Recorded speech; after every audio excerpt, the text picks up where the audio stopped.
Now, earlier you had talked about when you meet with a new client and you talk about the prospect of buying a home, you say you go into detail about the different programs that are available for these buyers. Please elaborate more on that. I mean, what exists right now for a first-time buyer that puts them in a more advantageous position than even somebody who's bought a lot of homes? What makes them better off for being a first-time buyer? I'm glad you asked. Okay, first-time home buyer is one of my niches or my passions or my specialties. If there is a special grant, a down payment assistance, a tax credit, a unique program, I probably do as many or more of those as anybody in the Dallas-Fort Worth area. And you would just be flabbergasted if you knew some of the unique special programs that are available for first-time home buyers. We don't have time to get into a lot of detail, but we'll save those for another time. Yeah, one of the big challenges of first-time home buyer is you have buyers who work hard, they pay their bills, they do the right things, they've earned the right to become homeowners.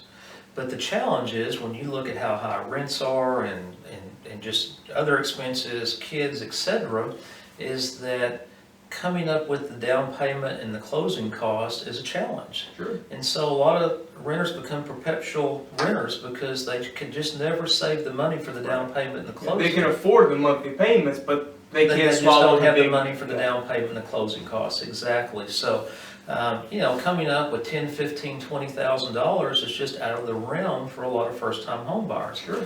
Well, I got good news. There is special programs through the state, and there's actually three different state programs, TDHCA, TSHAC, and SETH, that the primary purpose is to help with down payment and closing cost assistance for first-time home buyers. And with those programs, and with possibly a little bit of help from the seller and closing costs, a potential first-time home buyer can literally get in with no money out of pocket. I mean, we have buyers that get their earnest money back at closing. So in other words, they can realize the benefits of homeowner, and we just kind of touched on that, but they can literally own a house less than it would cost for a deposit on having a rent house. Well, especially on a rent house, if it's a decent house, It's a decent house. man, they want deposit, they want first and last. First and last, exactly. It can cost you, if let's just say your rent's $1,500, it could cost you $3,500 just to move in. So that's a great point. It can, and for example, the city of Arlington right now has a special down payment and closing cost assistance program where first-time home buyers can get up to $20,000. Wow. That's significant. The city of Fort Worth has a program where first-time home buyers can get $14,999. Grand Prairie has a program that's $5,000. So that's just kind of the tip of the iceberg. In addition to, Hey, money never stops. Money never stops, man. People got questions Let me for turn that down. all the time. Yeah, my phone rings nonstop. And so what we'll do is, they all have different, and these are for buyers who haven't owned a home within the last 3 years. They have different income caps or ceilings based on the number of family members, and they all have different income limits and different requirements and different amounts and different credit scores. And so what I do is look at all the different possibilities, and I fit that buyer with the program that will work. And there's actually a couple of programs out there that you don't even really need to be a first-time home buyer. I actually have a buyer right now that's bought two houses under the TSHAC program. They're getting ready to buy a third house, and all three of them they're using TSHAC, and they're still renting the other two houses. Wow. So there's a possibility too that even a second or third time home buyer can take advantage of some of these programs.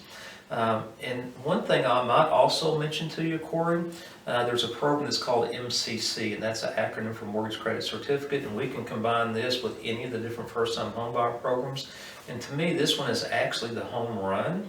And what it's going to do, without getting too specific, that it's going to write a check to your borrower for a couple $1,000s a year to put in their bank account. And the purpose of that is to help subsidize their house payment, the mortgage payment, their electric bill, their phone bill, Wow. whatever it might be.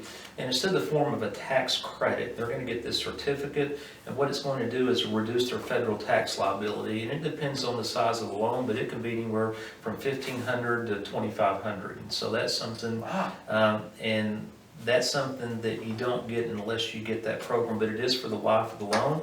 It can potentially mean $30,000 to $40,000 in your buyer's bank account. And so that's something that helps make homeownership affordable in addition to getting the assistance. And so if you're renting, you don't get MCC. No. You don't get help with your down payment. If you're lucky, you get your deposit back. You don't get the wealth creation. Exactly.